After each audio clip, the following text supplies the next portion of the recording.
مساء الخير ومساء الجمال على عيون متابعين الحلوين. ازيكم يا حبايبي؟ عاملين ايه؟ يا رب دايما كده تبقوا بألف خير. فيديو جديد النهارده، وصفة جديدة وكلنا بنحبها يا جماعة. يعني بصوا، تقريبا كده تلات ارباع الشعب المصري، لا تلات ارباع ايه، نقول 99% كده من الشعب المصري بيحب الوصفة دي.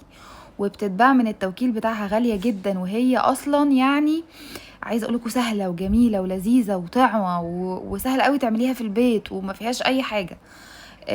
السينابون. قبل ما ندخل في المقادير والطريقه، ما تنسوش بقى كده لايك وشير. انا هنا كنت عايزه اوريكم بس قد ايه طريه. بصوا قد ايه العجينه هشه وخفيفه، والصوص يجنن. والصوص بتاعها عايزه اقول لكم احلى من الصوص اللي بيتجاب من بره مليون مره. آم، يعني بصوا، جربوا الطريقه دي وجربوا المقادير دي وهتنبسطوا بيها جدا. جربوا كمان الصوص بالطريقه دي، هتنبسطوا بيه قوي قوي قوي قوي. شايفين بقى كده شكل السينابون بعد ما طلع. تعالوا كده في الاول نعمل الصوص زي ما قلت لكم قبل ما ندخل بقى في المقادير والطريقه والكلام ده كله. ما تنسوش بقى كده لايك وشير وسبسكرايب للقناه، وميرسي لكل كومنت حلو بيجي من الناس الحلوه. ميرسي لكل لايك بيتضغط عليه، ميرسي لكم بجد. يعني بتنوروني حقيقي يعني. تعالوا بقى نشوف مقادير الصوص الابيض الاول. احنا هنجهز الصوص الابيض قبل العجينه علشان يلحق يسقع في التلاجة. بصوا بقى، هنا انا حطيت كوبايتين لبن بودر، اي نوع طبعا متوفر عندك. انا يعني عايرت كوبايتين بالكوبايه المعياريه، تقدري تعايري باي كوبايه موجوده عندك مفيش مشكله. حطيت كوبايتين مليانين كده، يعني بصوا يعني هرميين، يعني كوبايتين حلوين كده محترمين يعني. تمام. بصوا الاول المقادير دي هتبقى شبه الحليب المكثف المحلى، بس انا ما بحطش سكر قد اللبن. يعني المفروض ان المقادير بيتحط كوبايتين لبن وكوبايتين سكر وكوبايه ميه سخنه ومعلقتين زبده. لا، انا مش هحط كوبايتين سكر. كوبايتين سكر ده هيبقى حلو قوي قوي، هيبقى مسكر بزياده.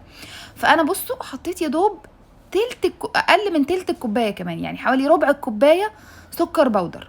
تمام. لو انت عايزه تزودي الحل عن كده او تزودي السكر بتاعه عن كده مفيش مشاكل، ممكن تزودي سكر، مفيش مشكله. وحطيت رشه ملح. يبقى المفروض المقادير الاولانيه ان كوبايتين لبن عليهم كوبايتين سكر. انا ما بحطش كوبايتين سكر، انا بحط تلت كوبايه واحده سكر. حلو الكلام. وحطيت معلقتين كبار زبده. هنا انا مستخدمه زبده نيوزيلندي. طبعا كل ما استعملتي نوع زبده يكون حلو، كل ما هتاخدي طعم الصوص حلو قوي. وهحط كوبايه ويعني بصوا وتلت برضو ميه، او يعني وربع ميه. تمام. يبقى كوبايتين لبن مليانين كده محترمين، وحطيت عليهم معلقتين كبار كده مليانين سكر بودر، معلقتين اكل مليانين سكر بودر. تمام. وحطيت عليهم معلقتين كبار حلوين كده مليانين، يعني خلي ايدك سخيه كده وانتي بتحطي الزبده، مفيش مشكله. زبده. وكل ما استخدمتي نوع زبده حلو هيطلع معاكي الصوص طعمه حلو قوي. وحطيت كوبايه، تمام، وربع كده او معلقتين برضو كبار ميه مغليه. المفروض ان المقادير مش هتحطي ميه مغليه. طب انت ليه زودتي عن الكوبايه؟ لان انا لسه هحط حاجه تاني هتخلي القوام معاكي هيبقى مظبوط، مش هيبقى خفيف ولا حاجه. تمام. ضربتهم كده بالهاند بلندر، تقدري تستخدمي خلاط مفيش اي مشكله. تمام. وهنا جبت دي علبه جبنه كريمي 200 جرام. طبعا لو عايزه تزودي في علبه 250 وفي علبه اكتر في 350 اعتقد. مفيش مشكله، ممكن تاخدي لغايه 350، مفيش مشكله، ممكن تاخدي لغايه نص كيلو جبنه كريمي، مفيش مشكله، هيطلع معاكي طعمه حلو قوي. بس انا ده اللي كان متوفر عندي يعني وقتها. واحط كمان عليه مثلثين نستو عاديه. تقدري تستخدمي اي نوع جبنه كريمي عندك، المهم الجبنه الكريمي الطعم اللي بالقشطه. الماركه دي او غيرها مفيش مشكله. تقدري تستخدمي جبنه نستو اول عن اخر، مثلثات نستو. بس لو تستخدمي مثلثات النستو تجيبي علبتين اللي هم صفين، اللي هم على الاقل تحطي اللي هي 16 واحده. تمام. طبعا الموضوع غلي قوي، بس عايزه اقولك انه فعلا طعم الصوص يستاهل، هيرمي معاكي كميه حلوه قوي. تقدري تشيلي تحتفظي بالباقي في الفريزر او في التلاجة، تستخدميه على مليون حاجه. تعملي كيك، تعملي تشيز كيك، ممكن تحطي عليه وتحطي له جيلاتين. بصوا ليه استخدامات كتير جدا. هبتدي بقى اضرب الكلام ده كله كده مع بعض. يبقى انا استخدمت 200 جرام، او يعني نقدر نقول 250 جرام كده جبنه كريمي بطعم القشطه، مش بالزيتون ولا بالفلفل ولا كل اللي هي الاساسيه او الاصليه اللي هي بالقشطه، الطعم الاصلي بتاعها. هضرب بقى كل الكلام ده كده بالهاند بلندر ضربه حلوه قوي لغايه لما اتاكد ان الجبنه والزبده والمثلثات كله كده داب، مفيش اي حبيبات خالص خالص خالص. المكون بقى اللي انا حطيت عليه الميه، ان انا كترت الميه وهيديكي قوام حلو قوي، دول كريم شانتيه. دي كريمه لباني بودر، ممكن تستخدمي كريم شانتيه اللي هو من غير سكر. هحط 3 معالق كده مليانين حلوين كبار. تمام. انتي دلوقتي لما هضرب هتحسي ان الصوص خفيف طبعا لان الصوص لسه سخن، الميه كانت مغليه. استني له بقى، حطيه في التلاجة، علشان كده انا ابتديت بيه عشان احطه في التلاجة. هيطلع بقى هيبقى تقيل، لما هضربه تاني هيتقل بقى وهيبقى كريمي، هيبقى طعمه تحفة تحفة بجد. جربوا الصوص بالطريقة دي بجد هيعجبكم جدا. وكل ما زودتوا نسبة الجبنة، يعني انا لو كان عندي جبنة تاني كنت زودت، بس ده اللي كان متاح عندي في التلاجة، هتاخدي طعم بجد خطير. جربوا الصوص بالطريقة دي، غير بقى الزبدة والسكر والزبدة والجبنة والسكر والكلام ده، لا جربوا الطريقه دي بجد هيعجبكم جدا. وعايزه اقول لكم بجد هيرمي كميه حلوه قوي قوي قوي قوي. هضرب بقى كل الكلام ده. بصوا هو كده بقى خطير جدا. بصوا انا بقول لكم ان هو خفيف، عشان كده بقول لكم استنوا هحطه في التلاجة وتشوفوا قوامه بقى في الاخر هيبقى عامل ازاي. هنبتدي بقى حطينا الصوص في التلاجة، هنرجع بقى للعجينه. العجينه هاخد نص كيلو دقيق، وتاني قلنا السينابون زيه زي العيش الفينو وزي الدوناتس، انا هستخدم دقيق للمخبوزات، يعني دقيق ليه عرق. انا مستخدمه الدقيق اللي بجيبه من الطابونه بالشكاره اللي هو الجولد او ال5 نجوم، تمام، غير بتاع الفطير وغير بتاع الكحك والبسكوت. خدت نص كيلو، عليه معلقتين ونص كده صغيرين خميره فوريه، طبعا لان احنا في الشتاء ابتدى الجو يسقع فمفيش مشكله، حطي خميره زودي حبه. تمام. خدت عليهم 4 معالق صغيرين سكر، يعني معلقتين كبار سكر لو انت بتستخدمي معالق الاكل يعني. دي معلقه شاي. هاخد طبعا ذره ملح كده محترمه بتاعت كل المعجنات. تمام. هاخد معلقه كبيره بيكنج باودر، انا هنا استخدمت كيك شيف او بيكنج باودر المتوفر عندك. تمام. هحط كمان بيضه، طبعا انا خلطت كده كل المقادير الجافه دي كده مع بعض. هنزل بقى ببيضه، وبعد البيضه هحط معلقه خل ونص كوبايه رايب ورشه فانيليا، تمام، او يعني نص معلقه صغيره كده فانيليا اهي بيضه. وهحط رشه فانيليا، هحط اهي معلقه صغيره فانيليا سايله، تقدري تحطي ورقه او ورقتين لو عندك الفانيليا البودر الورق. هحط معلقه خل، طبعا معلقه الخل هنا معلقه خل صغيره، هنا بتشيل زفاره البيض وفي نفس الوقت بتدي الخميره بتدي العجينه هشاشه كده وبتبقى خفيفه وفلافي معاكي قوي. حطيت كده حوالي نص كوبايه رايب، وهحط معلقتين 3 زيت. تمام. وهنزل بقى بميه دافيه كده للعجن، وفي الاخر هحط الزبده. بصوا جربوا العجينه بالمقادير دي حلوه قوي. تمام. تقدري ترفعي الزبادي وتحطي لبن بودر. تقدري ترفعي الرايب، اقصد تحطي زبادي، تقدري ترفعي الزبادي واللبن الرايب وحطي لبن بودر. تقدري تعجني بلبن بدل الميه، مفيش مشكله. هبتدي بقى اشغل العجان كده، وهبتدي اقلب كل المكونات دي مع بعضها، وهبتدي انزل بالميه الدافيه. يعني بصوا معلقه بمعلقه لغايه لما العجينه تلم معايا واخد قوام كده يبقى متماسك. وبعد ما تلم بقى العجينه خالص تمام واطمن ان هي تمام، بنزل بمعلقتين كبار زبده عشان تنعم العجينه. يبقى انا حطيت هنا في العجان ايه الاول؟ نص كيلو دقيق للمخبوزات. تمام. حطيت عليه معلقتين صغيرين خميره فوريه، حطيت 4 معالق سكر، حطيت رشة ملح، حطيت معلقة كبيرة بيكنج باودر، حطيت بيضة، حطيت فانيليا، حطيت خل، حطيت نص كوباية رايب، حطيت معلقتين أو 3 معالق زيت، حطيت معلقة خل قلتها. تمام. وهبتدي بقى انزل بميه دافيه، تقدري تستبدلي الميه بلبن مفيش مشكله. هنزل بميه دافيه لغايه لما العجينه تلم، وبعد ما العجينه تلم هحط معلقتين كبار زبده. تمام. بنعم بيهم العجينه في الاخر. طيب انا حطيت ميه والميه زادت مني، انزلي بمعلقتين، معلقه بمعلقه دقيق لغايه لما العجينه تلم معاكي، وهوريكي قوامها هيبقى عامله ازاي.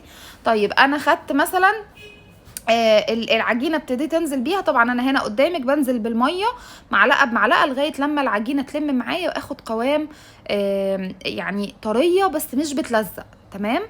تمام اهو انا ابتديت انزل معلقه بمعلقه، العجينه ابتدت تلم اهي. وانتي في المرحله دي يعني شوفي العجينه بايدك، احيانا بتبقى طريه بس طريه كبسه قوي ناشفه قوي باينه، وفي طريه بتبقى طريه مش بتلزق بس حلوه، يعني ايدك هتحس العجينه وهتعرفي ملمسها عامل ازاي. ولنفترض ان انت نزلتي بالميه زي ما قلت لك ونزلتي بالزبده والعجينه ساحت منك شويه، مفيش اي مشكله، حطي معلقه دقيق هتلم معاكي الموضوع والدنيا هتبقى زي الفل. المقادير هنا غير الكحك والبسكوت وحلويات تانية. المقادير هنا يعني مش بالكتاب قوي، يعني لو معلقه دقيق فوق، معلقه دقيق تحت، معلقه ميه فوق او معلقه ميه تحت، مش هتحصل حاجه في العجينه، بس خلي قلبك جامد كده وجربي. طيب حاجه كمان، انا قلت نوع الدقيق مهم يا جماعه، نوع الدقيق جدا ان انا استخدم دقيق لجميع جميع الاستخدامات او دقيق مخبوزات. تمام. النقطة التانية، لو انا مش متأكدة من نوع الخميرة بتاعي، انا اقدر في الاول يعني احط كده ربع كوباية مية دافية وعليها معلقة سكر وعليها الخميرة، واول ما الاقي الخميرة اشتغلت ابتدي انزل بيها على العجين لو انا مش متأكدة ان الخميرة تبقى شغالة.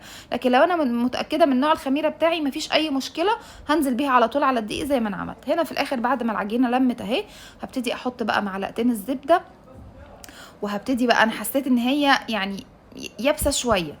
تمام. حطيت معلقتين الزبدة وهبتدي ايه بقى، هسيب الموضوع ده كله كده يتخلط مع بعضه كويس جدا. تمام. اهو هشغل كده العجان وهبتدي بقى الم بقى. هسيب بقى العجينه كده تتعجن كويس جدا بعد ما حطيت معلقتين الزبده. عايزه اقول لكم معلقتين الزبده في الاخر بينعموا العجينه جدا وبيدوها ملمس ناعم وجميل وطريه وبتبقى طعمها تحفه. وتاني باكد ان انت كل ما استخدمتي نوع زبده كويس، كل ما خدتي طعم عجينه حلو قوي. تمام. هعجن كده بقى كويس جدا جدا. هسيب العجينه بقى كده في العجان تاخد وتدي. طبعا لو انت بتعجني على ايدك مفيش مشكله، يعني هو من غير العجان هتتعجن؟ لا مش هتتعجن، هتتعجن طبعا. وانا عجنا قبل كده على ايدينا كتير جدا. انا حسيت ان العجينه برده شديده شويه فحطيت لها معلقه ميه كمان. شوف انا بوريكم يعني الحبه اللي انا كنت واخداهم كمان يعني ما كملتهمش، هي معلقه صغيره. تمام.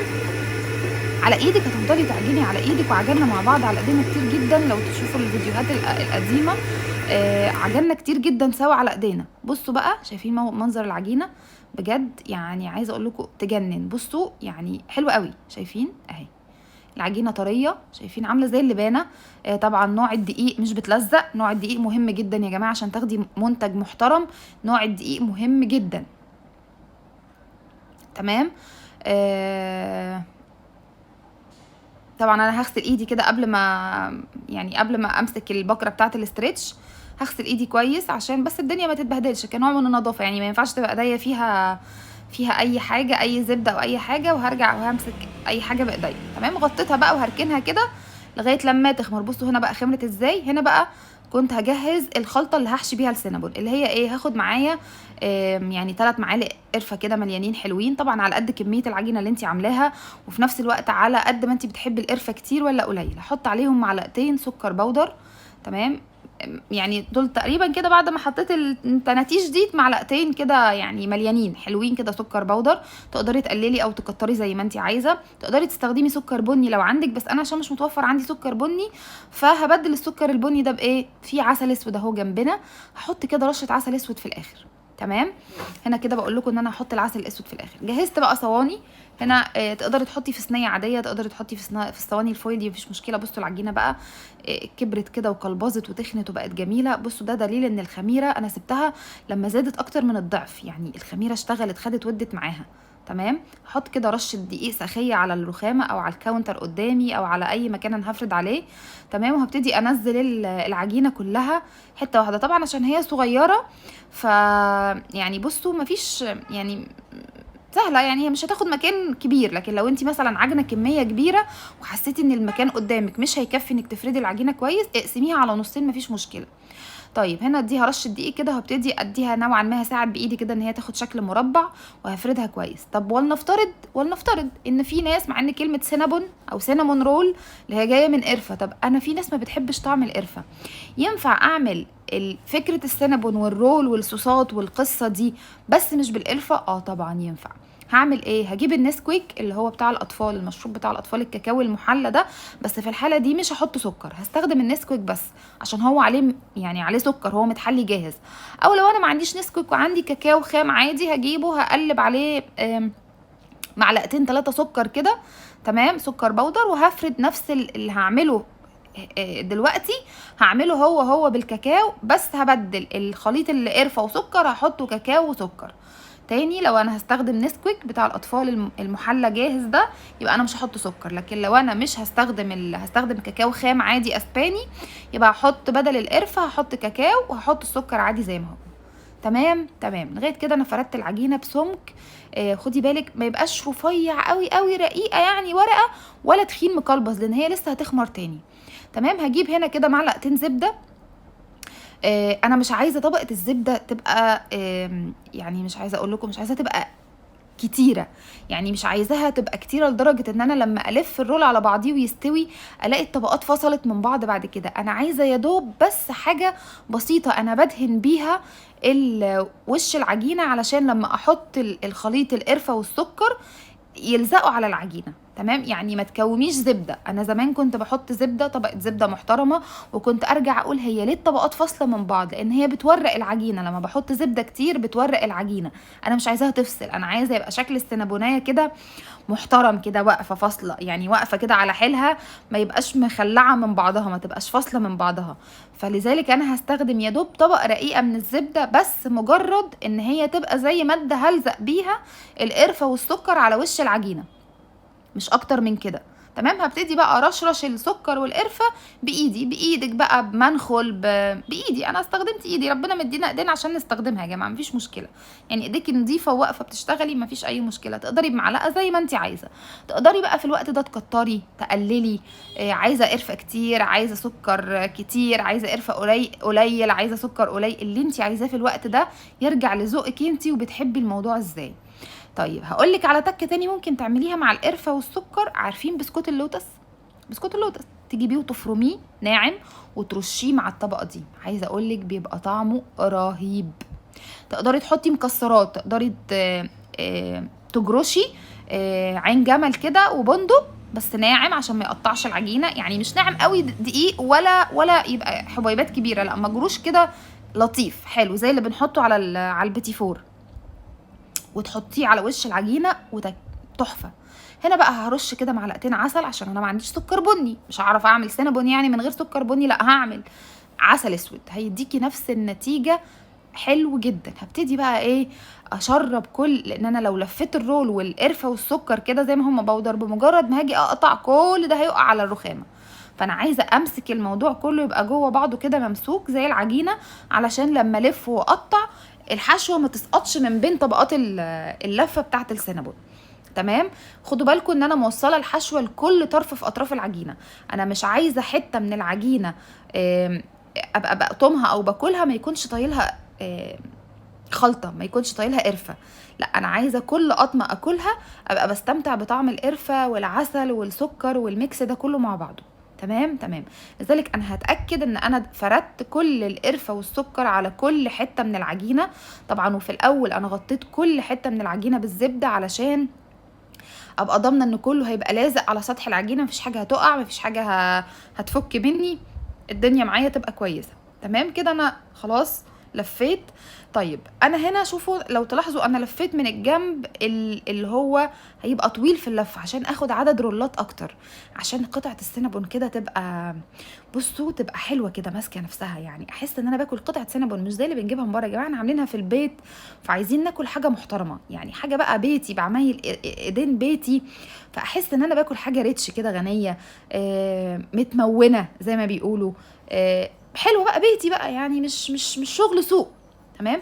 فهمسكها كده هعملها كده قطعه سينابون قلبوزه جميله، اللي ياكل قطعه بصوا ما يبقش تاني بعد كده، خلاص بقى يتلكم ويسكت. اللي هيذاكر يذاكر، واللي هينزل ينزل، واللي هيقعد يقعد، واللي هينام ينام، كل واحد بقى يشوف مصلحته. بس المهم محدش هيقول ايه عايزين حاجه تاني بعد القطعه دي. بصوا بقى زي ما انتم شايفين انا هاجي في الطرف الاخير كده. طيب انا مش بحب اقطع واجيب اروح جايبه طرف العجين وحطاه من تحت، لا مش بحب القصه دي خالص. طب هعمل ايه؟ هجيب طبق كده فيه ميه وهبتدي الزق. بصوا انا ببل حته العجينه وبلزق بقى، بلزقها بصوا بموتها كلها في قلب بعضها، بحيث ان انا ما يبقاش فيه طرف، ما الاقيش الطرف طالع، لا الاقي حته السينابون كده ملفوفه في قلب بعضها كده مقطوعه، ما فيش طرف طالع ولا طرف داخل ولا لا، كلها كده متدوره كده في قلب بعضها، ملفوفه في قلب بعضها، ما فيش حاجه باينه منها. تمام. محدش عارف قفلتها من فتحتها، فين اولها وفين اخرها مش باين، هي دايره في قلب بعضها. تمام. قفلتها كويس، دوست عليها قفلتها كويس. شايفين حسيت ان العجينه ماء الميه زادت كده والعجينه بتلزق، يعني بشويه الدقيق الباقيين كده بس هظبط الدنيا عليها عشان ما تلزقش في الرخامه. وهبتدي بقى اظبط الرول كده قدامي. لو حسيت حته تخينه او حته رفيعه هبتدي كده اسويه بايدي كده وهندسه. خلي كده عينك ميزانك وانتي بتشتغلي، وايدك شايفه كل حاجه وعينك شايفه كل حاجه، وكل حاجه ليها دواء. يعني انتي لو رلتيه او لفتيه يعني وانتي شغاله كده هيتظبط معاكي، مفيش مشكله. تخينه ترفع شويه، الرفيعه تعلي عليها حبه كده من حته تخينه هتظبط معاكي، الدنيا تمام. ابتدي بقى قطعي. سكينه حاميه ممكن تقطعي بخيط مفيش مشكله، او سكينه حاميه هتأدي معاكي الغرض، سكينه تبقى حاميه حاميه يعني. وابتدي قطعي بقى كده قطع السينابون. انا يعني عامله حوالي عرض 3 صوابع. انتي بقى خدي العرض اللي انتي عايزاه مفيش مشكله، عايزه اقل عايزه اكتر، بس هي يعني ال3 صوابع، حجم ال3 صوابع كده حلو قوي. تمام. هبتدي بقى اخد كل قطعه. بصوا حتى لو انتي حسيتي السكينه بطتها سنه صغيره مفيش مشكله، انتي بايدك ظبطيها وخلي شكلها حلو مفيش اي مشكله. هبتدي بقى ارص قطع السينابون بقى في الاطباق. يعني تقدري تحطيهم جنب بعض ويبقوا طالعه كل قطعه مربعه. تقدري تحطي في مساحات واسعه على مساحات واسعه، مثلا في صينيه تحطي 1 3 وتطلع كل واحده بوحدتها مفيش اي مشكله. احنا قافلين القفله كويس جدا، فبالتالي مش هتفك منك. يعني بصوا الواحده هتطلع بوحدتها، هتطلع حلوه قوي. هنا حطيت اخر 2 كده بصوا اهو شكلهم حلوين جدا. هسيبهم بقى يخمروا، وهلم بقى كل الزلوطه دي وانضف الرخامه ونرجع نشوف هنعمل ايه. بصوا ده شكلها بقى بعد ما رمينا الرخامه. هنغطيها بكيس او اي حاجه واسيبها تخمر. بصوا بقى شكلها بعد ما خمرت. بصوا القطع بقت قد ايه، بصوا اللي كانوا فسفس صغيرين بصوا بقى كده مالوا مركزهم وبقى حلوين، يعني شكلهم حلو. تمام. هدخلهم بقى على فرن سخنه شغاله من تحت، بس انا مش عايزه شوايه، انا مشغلاها على فرن بس. تمام. مش عايزه اي شوايه خالص. حطيتها في الرف الوسطاني فرن سخنه 220 240 قد ما فرنك تجيب.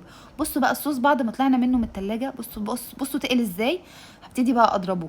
عندك مضرب ماشي، هاند بلندر زي كده ماشي، ترجعيه الخلاط وتضربيه ماشي مفيش مشكله، مش هيقولك لا.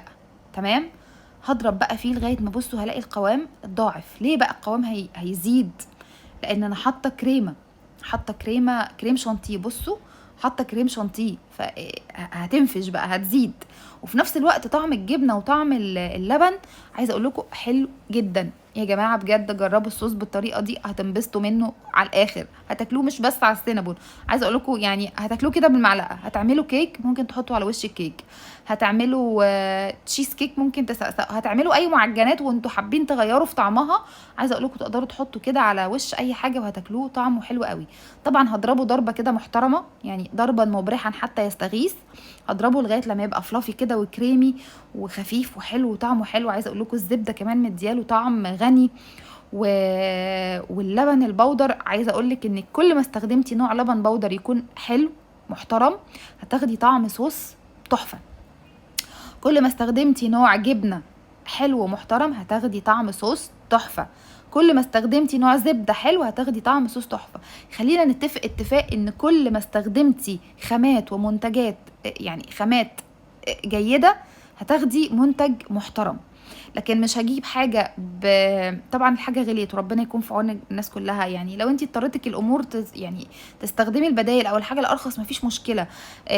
مش هتبقى نفس الطعم بس هتبقى هتأدي نفس الغرض. تمام. لكن لو استخدمتي الحاجه الحلوه الغاليه اللي دفع فيها فلوس طبعا هتاخدي حاجه حلوه. تمام. هنا دخلت السينابون زي ما قلت لكم على فرن سخن على الرف الوسطاني. قعد حوالي مثلا 14 دقيقه ربع ساعه بالكتير يعني.